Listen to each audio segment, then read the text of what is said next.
Hello dear students, welcome in the class of inorganic chemistry.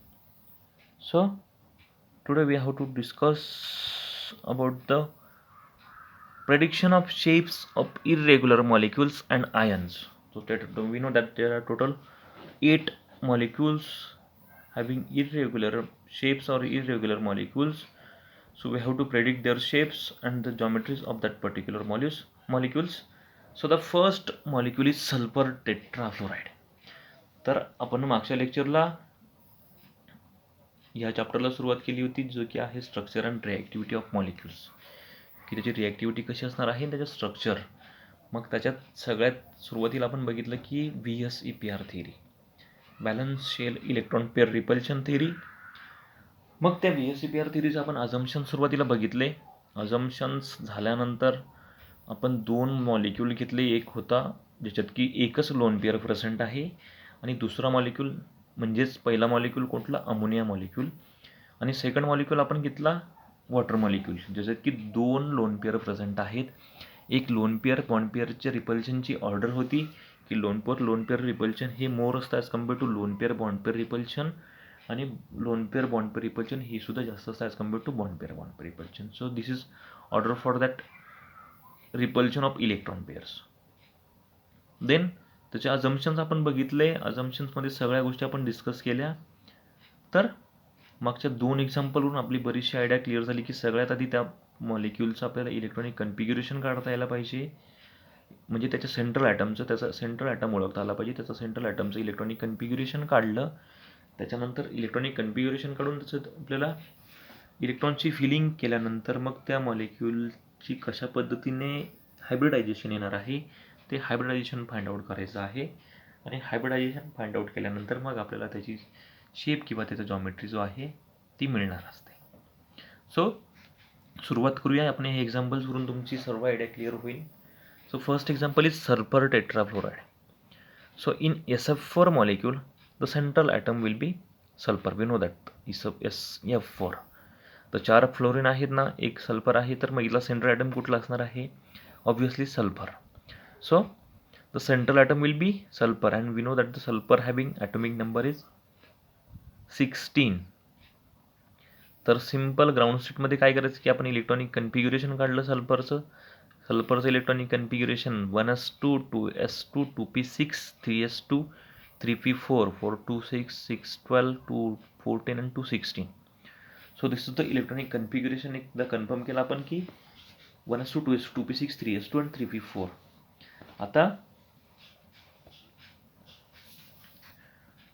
किंवा जर आपण त्याचा व्हॅलन्स शेल मधलं जर आपण त्याचं इलेक्ट्रॉनिक कन्फिग्युरेशन बघितलं तर ते येतं 3s2 3p4 3s2 3p4. सुरुवातीचे 10 इलेक्ट्रॉन्स जो की निऑनचा ॲटॉमिक नंबर. आपण इलेक्ट्रॉनिक कन्फिग्युरेशन कसं काढलं मी शिकवलं होतं तुम्हाला. इनर्ट गॅसपासून पुढचं जो आहे ते व्हॅलन्स शेलमध्ये आपण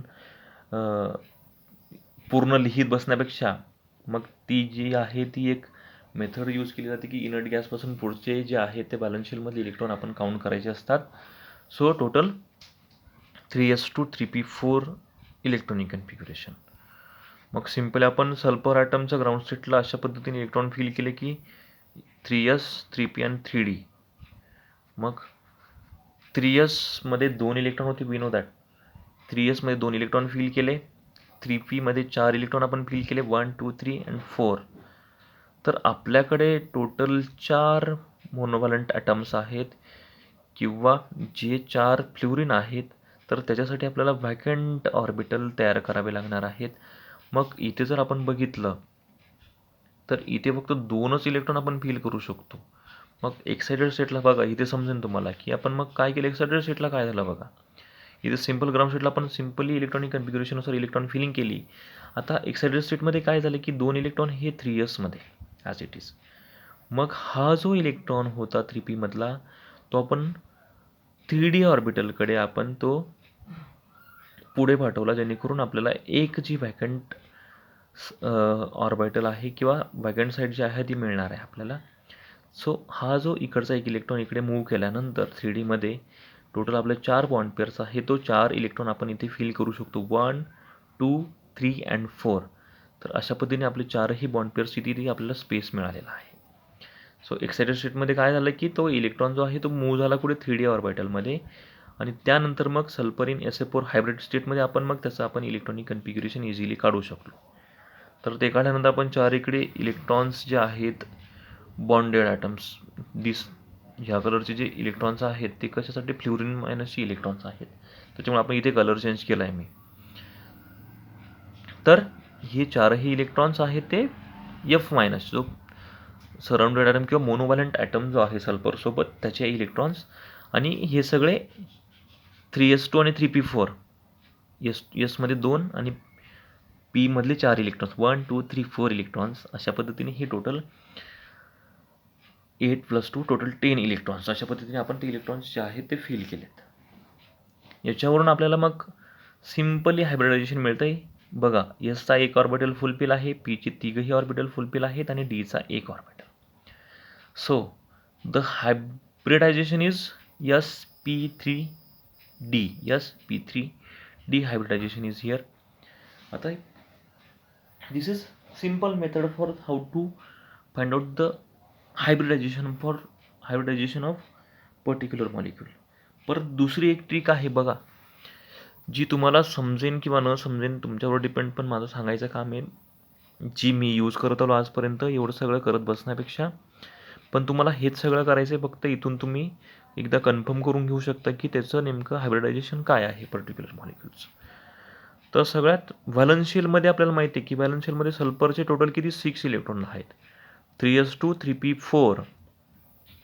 मग असंच हायड्रोजन, हिलियम, लिथियम, बोरॉनकडे टोटल 3 व्हॅलन्स इलेक्ट्रॉन्स असतात.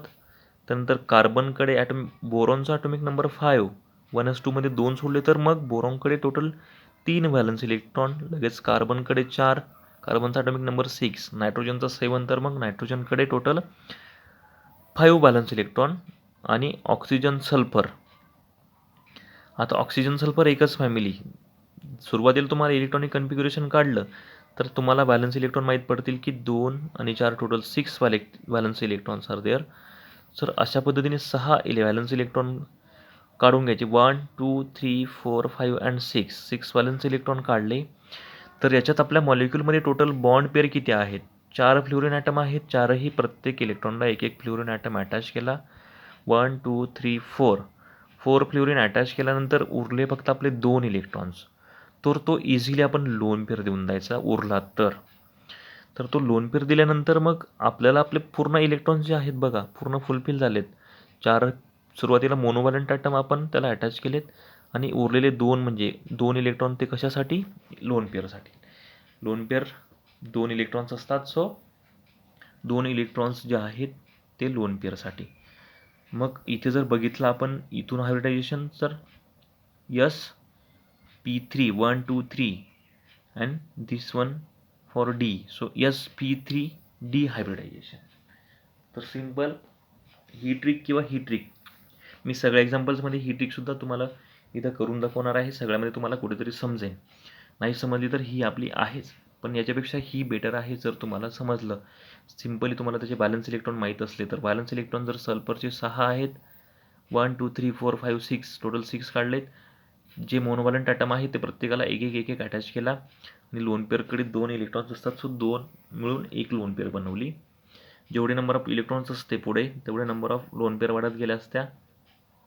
सो अशा पद्धतीने इलेक्ट्रॉन काढून आपण त्याचं सिम्पल sp3d हायब्रिडायझेशन इझिली काढू शकतो. आणि टोटल याच्यात किती लोन पेअर आहे आणि किती बॉन्ड पेअर आहे हे सुद्धा आपल्याला इझिली समजते की इथे टोटल 1 2 3 4 बॉन्ड पेअर आहेत आणि एक लोन पेअर प्रेझेंट आहे. 4 bond pair 1 lone pair present. तर अशा पद्धतीने आपण त्याचं sp3d हायब्रिडायझेशन काढलं. तर hybridisation of SF4 molecule is sp3d. जर आपण सुरुवातीच्या याच्याकडे जाऊ तर sp3d हायब्रिडायझेशन असल्यावर त्या मॉलिक्यूलचा जो शेप असतो तो असतो ट्रायगोनल बाय पिरॅमिडल. बघा तुम्ही मागे जाऊन की जो आपण शेप लिहून घेतलेला आहे जॉमेट्री ती असते, जी जॉमेट्री असते sp3d हायब्रिडायझेशन असल्यावर ती असते ट्रायगोनल बाय पिरॅमिडल. तर हेच जे सांगितलं ते इथे दिलं की व्हॅलन्शियल इलेक्ट्रॉन कन्फिग्युरेशनमध्ये मध्ये 2 PX मध्ये 2 इलेक्ट्रॉन, Y मध्ये 1 आणि PZ मध्ये 1, हे ग्राउंड स्टेटला होतं. मग आपण इन एक्साइटेड स्टेट काय केलं, 1 electron from 3p is promoted to vacant D orbital. एक इलेक्ट्रॉन आपण प्रोमोट केला D ऑर्बिटलकडे. Thus sulphur atom possesses 4 unpair electron in excited state.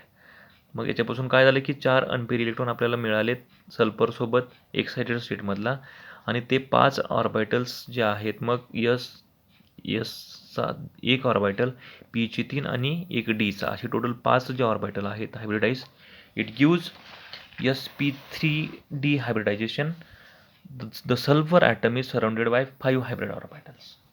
याच्यावरून काय समजलं की त्याच्यात टोटल 5 ऑर्बिटल्स जे आहेत ते सराउंडेड केलेले आहेत सल्फरच्या सराउंडिंगमध्ये, आणि त्याच्यातलं one of this contain a lone pair.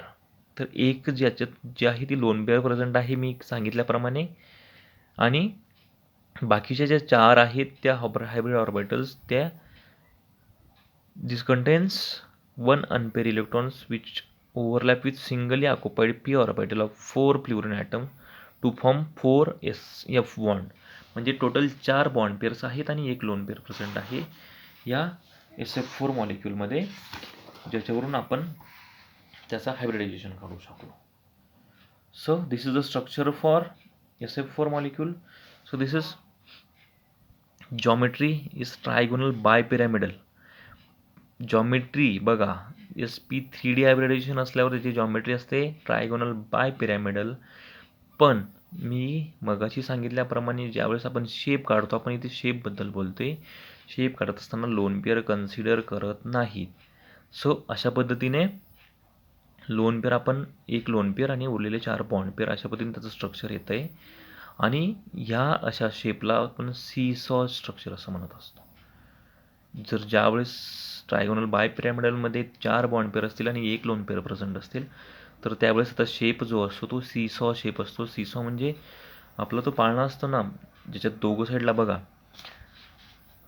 अशा पद्धतीने असतो, इकडे आणि इकडे सीसॉ, इकडे एक जण बसतो, इकडे एक जण बसतो.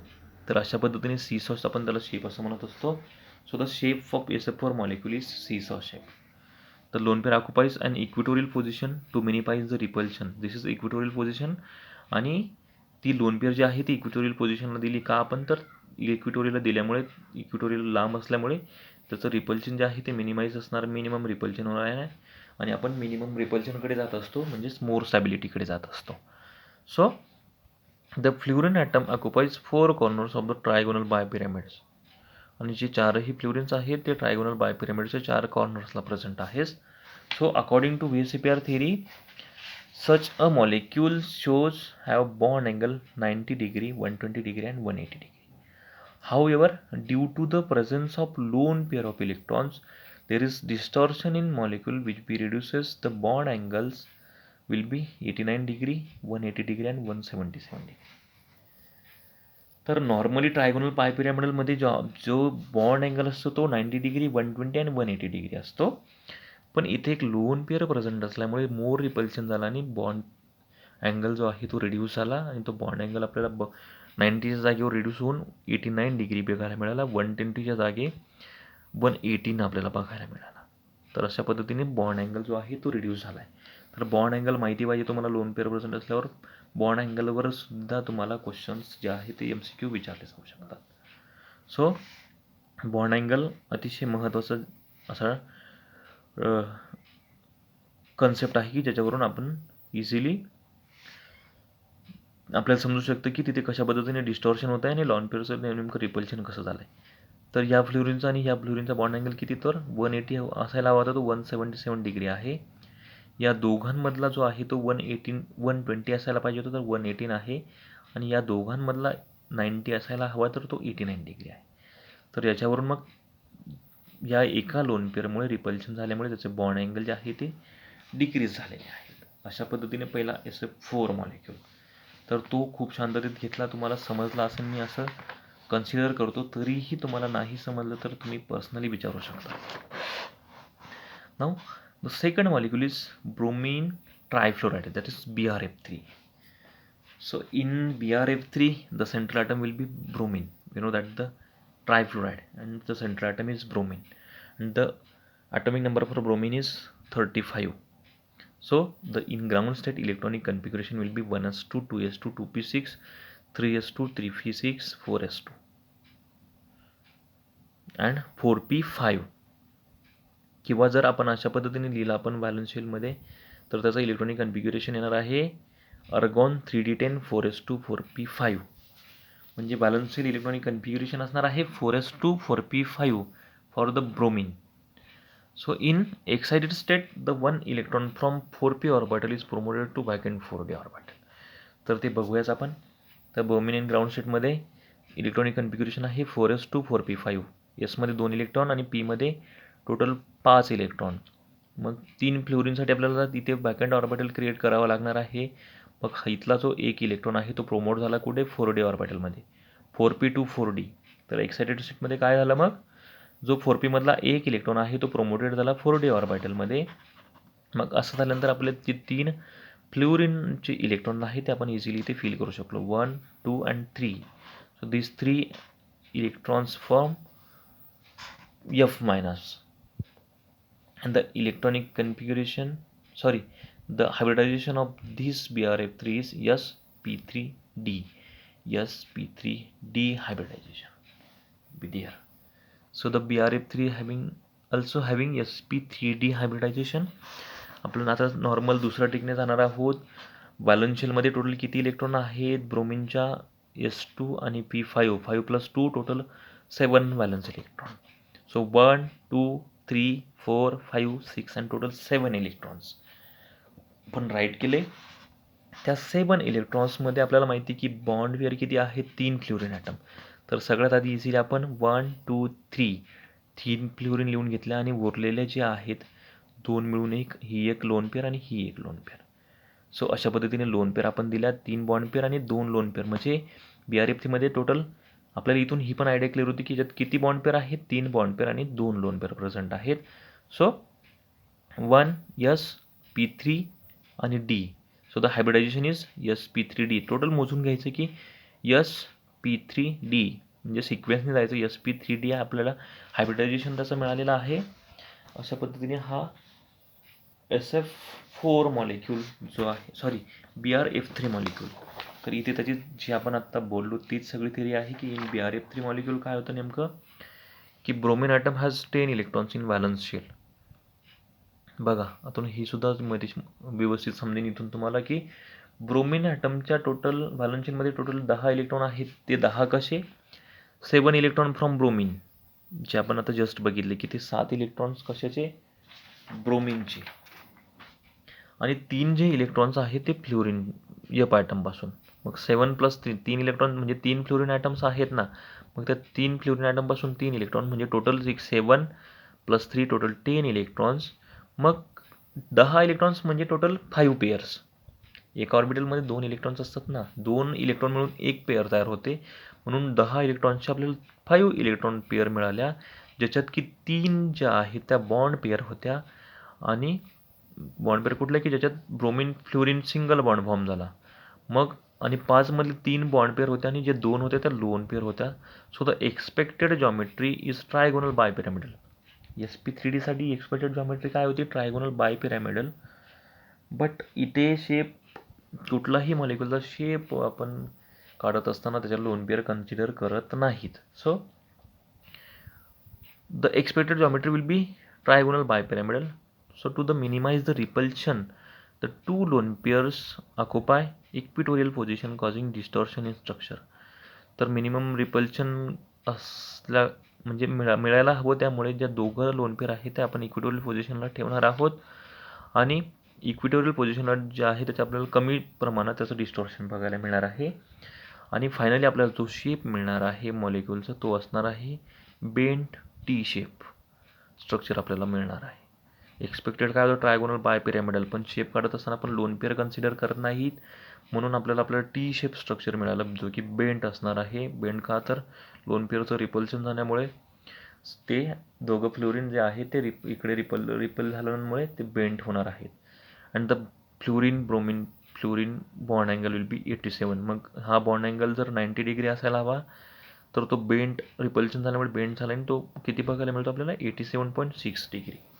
So this is structure for BRF3 molecule, or this is the bent T shape. बघा असा टी शेप असतो हा, पण बेंड झाला आहे. मग बेंड टी शेप असा आपल्याला शेप त्याचा मिळालेला आहे. आणि जॉमेट्री जी होती ती ट्रायगोनल बायपिरॅमिडल sp3d हायब्रिडायझेशनसाठी.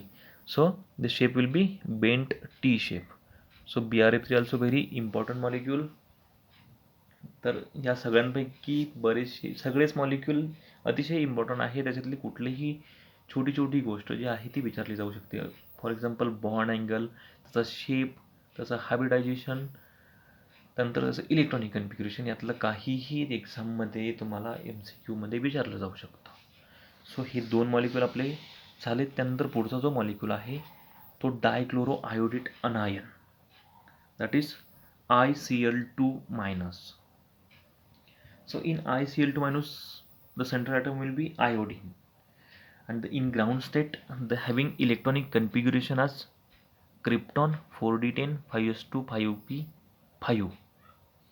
म्हणजे त्याच्या व्हॅलन्स शेलचं इलेक्ट्रॉनिक कन्फिग्युरेशन काय आहे मग 5s2 5p5, आणि इट अंडरगोज sp3d हायब्रिडायझेशन. ते कसं तेही आपण बघणार आहोत.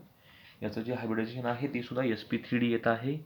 सो व्हॅलन्स शेलमध्ये टोटल आता आयोडीन, ब्रोमिन, क्लोरीन, क्लोरीन कुठलाही हॅलोजन असला तर त्या रोमधला त्याचं व्हॅलन्स शेलमध्ये फक्त 6च इलेक्ट्रॉन येणार आहेत. मी मगाशी सांगितल्याप्रमाणे बोरॉन 3, कार्बन 4, नायट्रोजन 5, ऑक्सिजन 6 आणि तुमचा हॅलोजन्स जे आहे ते 7. व्हॅलन्स शेलमध्ये टोटल 7 इलेक्ट्रॉन्स प्रेझेंट असणार आहेत.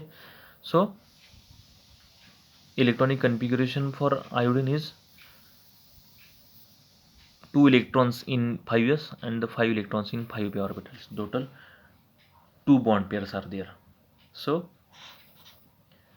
the electronic structure of I in ICl2-. आता याच्यात एक इम्पॉर्टंट गोष्ट की ज्या वेळेस सेंट्रल ॲटमवर अनायन प्रेझेंट असतो त्यावेळेस एक इलेक्ट्रॉन जो आहे तो इन्क्रीज करायचा असतो आपल्याला. सो हे सेकंड आपण इलेक्ट्रॉनिक कन्फिग्युरेशन लिहिलं की ICl2-, निगेटिव्ह चार्ज असल्यामुळे तो एक इलेक्ट्रॉन आपण कन्सिडर करतो. मग एक निगेटिव्ह चार्ज असल्यामुळे आपण याच्यात एक इलेक्ट्रॉन जो आहे तो ॲड केला आहे. आणि मग iodine minus as a ICl2-, the hybrid state, the total 2 bond pairs are there. So these 2 bond pairs will be here, and एक निगेटिव्ह चार्ज आणि एक बॉन्ड पेअर. सो अशा पद्धतीने त्याचं sp3d हायब्रिडायझेशन आपल्याला बघायला मिळालं. This 2 are the lone pairs donated by chlorine minus ion. This 2 are the lone pairs donated by chlorine minus. या क्लोरीन मायनसच्या लोन पेअर डोनेट केल्यामुळे हे इथले 2 इलेक्ट्रॉन्स आणि उरलेले आपण फिलअप केलेले sp3d हायब्रिडायझेशन. म्हणजे हे टोटल अच्छा जे हायब्रिडायझेशन आपल्याला बघायला मिळालं ते sp3d हायब्रिडायझेशन. सो आता आयोडीन, तर त्याच्या बॅलन्स शेलमध्ये 1 आयोडीनच्या बॅलन्स शेलमध्ये टोटल 5 + 2 7 इलेक्ट्रॉन्स आहेत, पण त्याच्यावर निगेटिव्ह चार्ज असल्यामुळे त्याचे बॅलन्स इलेक्ट्रॉन असणार आहे total 8 valence electrons. So 1 2 3 4 5 6 7 and 8. तर असे 8 इलेक्ट्रॉन आपण सुरुवातीला लिहून घेतलेत. 8 का व्हॅलन्स शेलमध्ये टोटल 7च इलेक्ट्रॉन आहेत, पण आयोडीनवर एक निगेटिव्ह चार्ज असल्यामुळे एक इलेक्ट्रॉन जो आहे तो वाढलेला आहे, म्हणून आयोडीन मायनसकडे टोटल 8 व्हॅलन्स इलेक्ट्रॉन आहेत. त्याच्यानंतर पुढे जाऊन त्याच्याकडे किती क्लोरीन आहेत 2 बॉन्ड पेअर 1 and 1. मग याच्या पुढे उरलेले सगळे जे आहेत हे दोघं मिळून एक लोन पेअर, हे दोघं मिळून एक लोन पेअर आणि हे दोघं मिळून एक लोन पेअर, म्हणजे 2 bond pair and 3 lone pair present in ICl2- structure, and the hybridization will be S 1 2 3 P3 and D. So sp3d hybridization will be there. So the hybridization is sp3d for ICl2-. तर electronic कन्फिग्युरेशन आपण बघितलं त्याच्यानंतर त्याचं hybridisation काढलं तर आपल्याला काय बघायला मिळेल की the ICl2 has 10 valence electron. त्याच्याकडे टोटल 10 व्हॅलन्स इलेक्ट्रॉन्स आहेत. तर त्याच्यातले जे 5 पेअर्स आहेत इलेक्ट्रॉन, म्हणजे 10 इलेक्ट्रॉन्स आहेत म्हणजे टोटल 5 इलेक्ट्रॉन पेअर्स प्रेझेंट आहेत. So in total 10 electrons 7 electrons from iodine. तर या टोटल 10 इलेक्ट्रॉनमध्ये त्याचं कसं कॉन्ट्रीब्युशन आहे की जे 7 व्हॅलन्स इलेक्ट्रॉन आहे ते आयोडीनचे आहेत, 2 electron from 2 chlorine minus ion and 1 electron from anionic charge, 2 negative charge आहे त्याचा 1 इलेक्ट्रॉन. आयोडीनच्या बॅलन्स शेलमधले 7 इलेक्ट्रॉन 7 आणि 1 8 आणि 2 इलेक्ट्रॉन कसले तर 2 क्लोरीनचे, असे टोटल 10 इलेक्ट्रॉन्स आपण बघायला मिळाले. So bonding pairs forming 2 ICl single bond and the 3 lone pairs. तर मग याच्यात आपल्याला 2 ICl बॉन्ड आपल्याला बॉन्ड पेअर बघायला मिळाले आणि उरलेले 3 जे आहे त्या लोन पेअर्स आपल्याला बघायला मिळाल्या. So 3 lone pairs are electron occupied equatorial position. The repulsion of 3 pairs do not distort the structure of the molecules. मग ज्या तिघही लोन पेअर आहेत त्या आपण इझिली इक्विटोरियल पोझिशनला ठेवल्या, जेणेकरून आपल्याला जास्त रिपल्शन बघायला मिळणार नाही, जास्त डिस्टॉर्शन आपल्याला बघायला मिळणार आहे. So the structure of dichloroiodate ion is therefore linear. Simple 2 bond pair होतात. याचं सुद्धा जर आपण जॉमेट्री बघितली, टोटल sp3d हायब्रिडायझेशन आहे. सो sp3d हायब्रिडायझेशन असल्यावर त्याचं जी जॉमेट्री येणार आहे ती ट्रायगोनल बायपिरॅमिडल जॉमेट्री येणार आहे. पण आपण शेप काढत असताना त्याच्यात लोन पेअर कन्सिडर करत नाहीत, म्हणून आपल्याला त्याचा शेप जो मिळाला आहे तो लिनियर असा शेप मिळाला आहे. लिनियर स्ट्रक्चर आपल्याला बघायला मिळाला आहे. आयोडीन आणि 2 chlorine, so linear. The shape for ICl2 minus is linear shape. So this is ICl2 minus molecules or dichloroiodate molecules or dichloroiodate anion. Now our fourth molecule is pentafluorotellurate, that is pentafluorotellurate 4 anion, that is TeF5 minus. So in TeF5 minus ion, the tellurium is the central atom. Tellurium, the atomic number for tellurium is 52. In the ground state, the electronic configuration will be krypton 4d10, 5s2 and 5p4, 1s2, 2s2 असं कुठेपर्यंत 4d10 पर्यंत आणि पुढे जाऊन मग 5s2 आणि 5p4.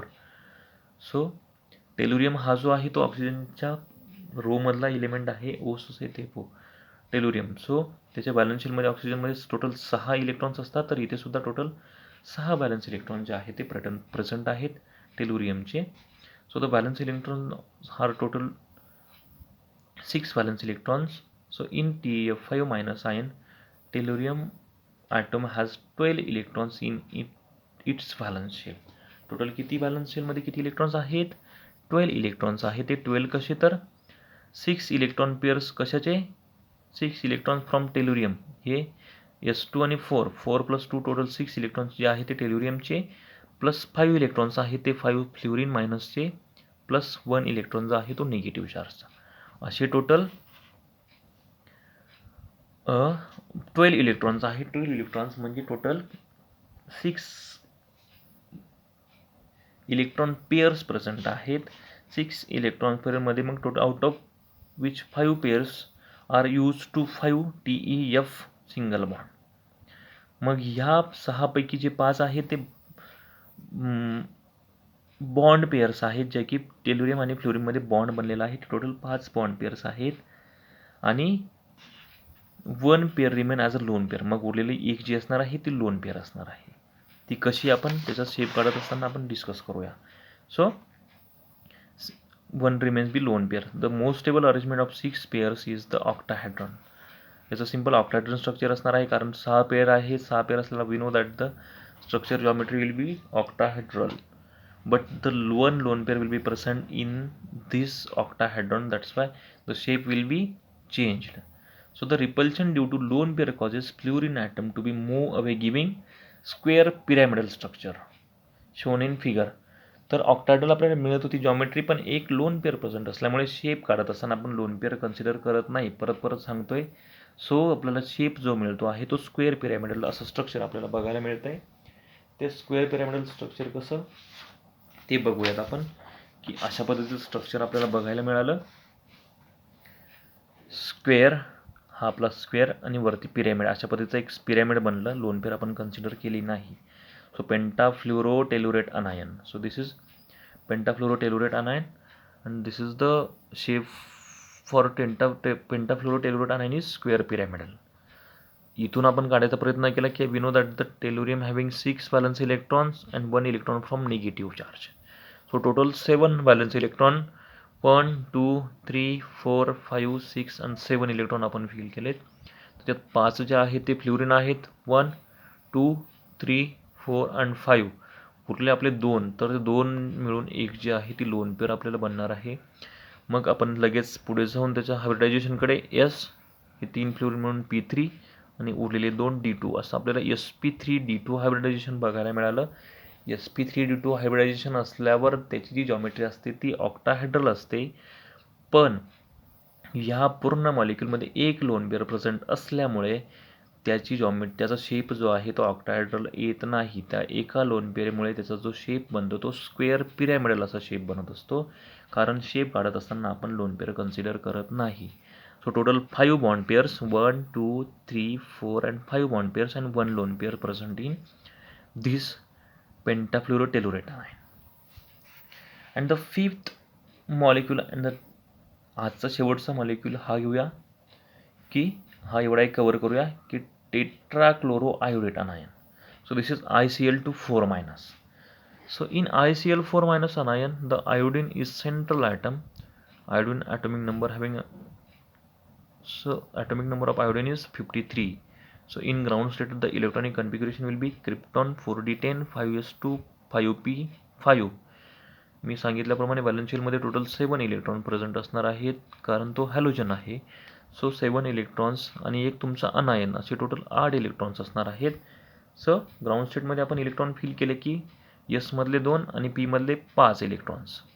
आपल्याला या 4 क्लोरीनसाठी vacant orbital create करावे लागणार आहेत. सो सगळ्यात आधी आयोडीन नंतर I-, मग I निगेटिव्ह एक अनायन असल्यामुळे त्याच्यात एक इलेक्ट्रॉन परत ॲड झाला आहे. सो इथे 5 होते तर मी इथे 6 झाले. मग नंतर एक्सायटेड स्टेटमध्ये काय झालं की आपल्याला 4 वॅकंट साईट्स ज्या आहेत त्या क्रिएट करावे लागणार आहेत. मग इथला एक इलेक्ट्रॉन जो आहे तो इकडे मूव्ह झाला डी ऑर्बिटलमध्ये. मग इकडे डीमध्ये मूव्ह झाल्यानंतर मग आपण इथे त्याच्या हायब्रिड स्टेटमध्ये आपण ते 4ही इलेक्ट्रॉन्स जे आहेत ते 4 क्लोरीनचे ते आपण तिथे फिल करू शकलो.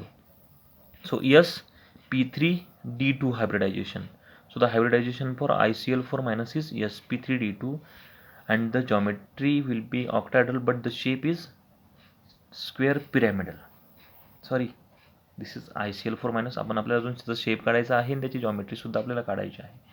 तर त्याचं हायब्रिडायझेशन आपल्याला मिळालं sp3d2 हायब्रिडायझेशन असल्यावर त्याची जॉमेट्री आता कन्फर्म झाली की sp3d2 हायब्रिडायझेशन झाल्यावर त्याची जॉमेट्री जी असणार आहे ती ऑक्टाहेड्रल असणार आहे. सो हेच जी वरती लिहिलं तेच इथे की ग्राउंड स्टेटमध्ये both iodine and chlorine having 1 unpair electrons. So iodine minus gains 1 electron from I- and then undergoes excited state to 4 unpaired electrons. It undergoes sp3d2 hybridization. After sp3d2 hybridization, iodine form 4 bonds with 4 chlorine atoms.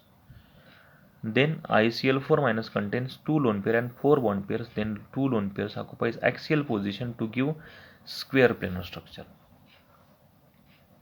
तर टेट्राक्लोराइडचा आपल्याला square planar structure बघायला मिळतं. ते का तर त्याच्यात 2 loan pair present आहेत आणि 4 बॉन्ड पेअरचे आपल्याला माहिती की ज्या 4 क्लोरीन आहेत. 4 बॉन्ड पेअर आपल्याला sp3d2 हायब्रिडायझेशन मिळालं. मग 4 टोटल 6 पाहिजे ना आपल्याला इलेक्ट्रॉन पेअर. तर टोटल त्याच्यात 4 बॉन्ड पेअर आणि 2 लोन पेअर जे आहेत त्या आहेत आणि त्याच्यातल्या 2 लोन पेअर ज्या आहेत त्या ॲक्सियल पोझिशनला ऑक्युपाय करतात because for the minimise the repulsion and we give the shape is square planar shape. So this is ICl4-. 2 lone pairs will be on the axial position and these 4 will be at the equatorial, 4 chlorine on the equatorial position. So 1 2 3 4 जर इथल्या lone pair आपण consider केल्या नाहीत तर आपल्याला जो shape मिळतो तो सिम्पली स्क्वेअर प्लेनर शेप आपल्याला बघायला मिळतोय. आणि ह्या लोन पेअर कन्सिडर केल्या तर हा आपल्याला टोटल ऑक्टाहेड्रल बघायला मिळतोय. पण शेप काढत असताना आपण लोन पेअर कन्सिडर करत नाही म्हणून आपल्याला जो शेप मिळाला आहे तो स्क्वेअर प्लेनर शेप आपल्याला बघायला मिळालेला आहे. तर आता या पद्धतीने काढून बघूया की iodine has 7 valence electron, 5s2 आणि 5p5, टोटल 7 व्हॅलन्स इलेक्ट्रॉन्स, आणि एक जो आहे तो अनायन असल्यामुळे टोटल 8 इलेक्ट्रॉन्स, 1 2 3 4 5 6 7 8. त्यानंतर 4 क्लोरीन, 1 2 3 4, उरलेत 1 आणि धिस 1. म्हणजेच आपल्याला 1 2 3 4 4 बॉन्ड पेअर्स आणि 2 लोन पेअर आपल्याला इथे बघायला मिळाल्यात. आणि आपल्याला जे स्ट्रक्चर मिळालं ते स्क्वेअर प्लेनर स्ट्रक्चर बघायला मिळालं. तर अशा पद्धतीचं आपल्याला ICl4- हा सुद्धा एक मॉलिक्यूल. सो आज इथे थांबूया, बाकीचं आपण पुढच्या लेक्चरला डिस्कस करूया. थँक्यू.